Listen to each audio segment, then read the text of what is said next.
তোমরা কেমন আছো? আশা করি তোমরা খুব ভালো আছো আর আমিও খুব ভালো আছি।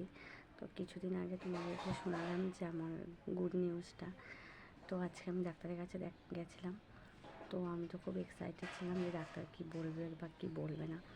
তো ডাক্তার আলট্রাসোনোগ্রাফি করতে দিয়েছে। তো আলট্রাসোনোগ্রাফি করতে যাব কালকে। তো দেখা যাক এখন কি হয়।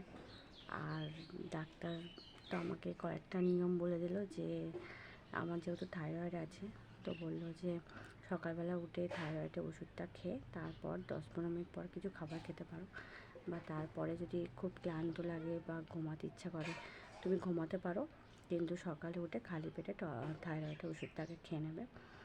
আর তার সাথে একটা ব্লাড টেস্ট করতে দিয়েছে, 2-3 রকমের ব্লাড টেস্ট, আর আলট্রাসোনোগ্রাফি করতে দিয়েছে। তো আমাকে বলেছে 9 সপ্তাহে করতে হবে। তো আমি কালকেই যাব আলট্রাসোনোগ্রাফি করতে। আর ডাক্তার তো বলেছে এভরিডে দুধ খাবে, আর কয়েকটা খাবার খেতে বলেছে, যেরকম ড্রাই ফ্রুট খেতে বলেছে, বেশি করে ফল খেতে বলেছে, আর মাছ মাংস ডিম খেতে বলেছে। তো আমার তো এখন থেকেই মাছ মাংস ডিম কেমন গন্ধ গন্ধ লাগছে। তো আমি এই জন্যে ভাবছি নিরামিষ খাবারই খাবো।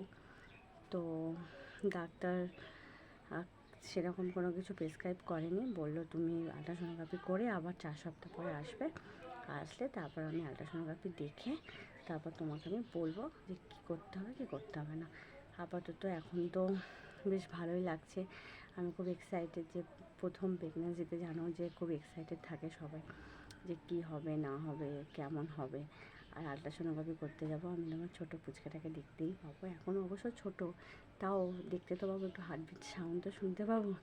তো টাটা, এই পর্যন্ত ভিডিওটা আজকে শেষ করছি। পরে আবার আলট্রাসোনোগ্রাফি করার পরে আবার ভিডিও নিয়ে আসবো। Tata, bye bye.